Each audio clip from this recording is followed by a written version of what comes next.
Ê. Không ơi, nó nhắm rồi. Than cho một chú á.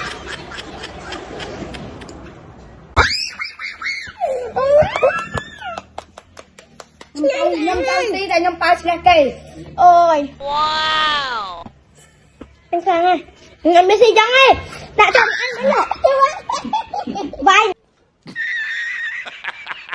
Mà là trong đây challenge đó là cái xanh nhắm khôi là cái snap. Ọt ai ghê ta lỡ nha mà mùi. Đấy. Không ơi, nó nhắm rồi. Than cho một chú á.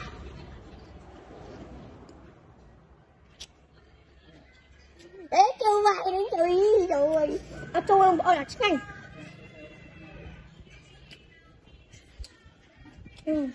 Ai đó. Đây ạ.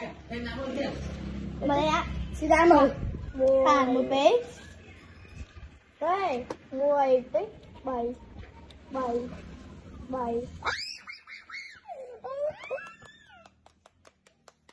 Nhâm tao tí đây nhâm bao xe cây. Ôi. Anh Khang ơi. Ngắm đi xì trắng ơi. Đã chồng ăn cái lọ. Vai, phải đánh chanh ơi. Ông ơi, mình lại chanh mà nè. Chà, nhóm chi nào em ơi, nước mai chanh mà nè. Rồi lấy ngàn mọc, tiền anh tiền. Bao. Ngon không? Thề mùi, bé. Bây giờ nhâm cho xí đây. Là tôi ăn coi nè. Khổ dâu cái chú khổ. Không ăn khá lắm. Nhưng bởi dân có chít nè, lạc mùn bởi dân chắc mau.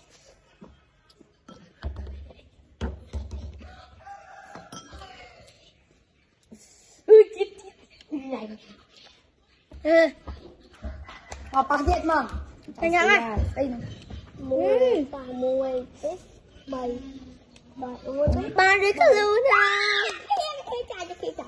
Ông con cho mấy nhâm xe chơi đi. Nhâm bông con khởi.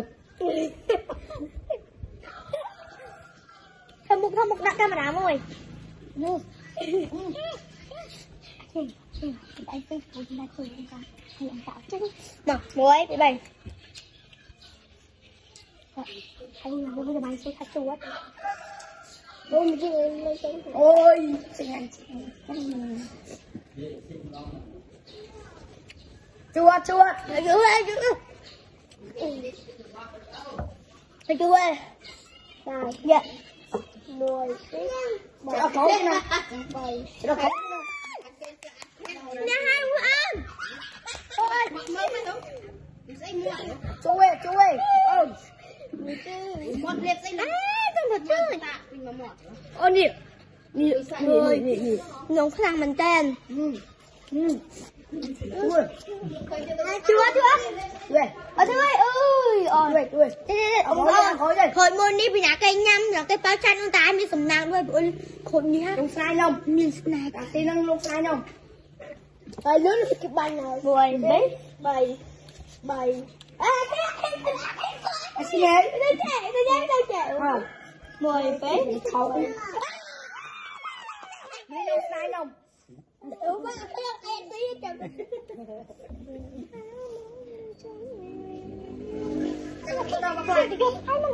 Tay khổ được không? Tay này cho nữa. Chúa. Ông ôn. Ở nơi mình tranh đưa con mình nhặt ra lấy nó gió xoay mà không như thế. Xoay nó khuấy lên cả cu. Trong gì trong hai bờ một tay dương cũng chẹp lắm. Tên cả hai. Ông ôn mơ trong đây center bộ ấy tôi xoay màu thôi. Dương trăm tập hạ đâu vệ si chồng nó nè. Ông ôn mơ trong đây lên tới thôi nhưng sẽ chồng nó nè. Phần này tôi lại lên tăng bộ môi màu. Một như vậy thôi. Vậy ba chứng thật phải đủ may á. Chứ chứng là sĩ Hong Kong rồi Hong Kong sẽ phải ha rồi. Chứ mình nặng cây nó sẽ lại cái sông sinh long á. Không có lê lê. Hay là tam xoay rồi cô. Lê lấy nào mà lê rồi. Đasta. Ở đây. Tát. Mà sao rồi? Cô xinh nhỉ? brand mi bông ơi mi brand mi nó liên ta bằng ngày sau bay vậy bay sau lắm mà tên liên ta bằng ngày tên bông ơi nó gì mi ôi cô mình đang hộp bay đôi bơi nó mà lại lên brand mi hay hai con bông lên nó kinh dị ôi mình đây ôm mà đi một lên nhom sau hả ôm mà một nhom mở mình đi khu xuân em thôi ôm mà một nhom mở mình tao khu xuân thờ nàng ca vô phục hệ đưa chia đây Dubai ba nào tuổi nè của ta chầm mó cọt chụt thì tôi mà tôi không nhắm mang tặng đây là tao lại đây bông đó tên là đây bông kịch trắng à đây tên nào khờ bà này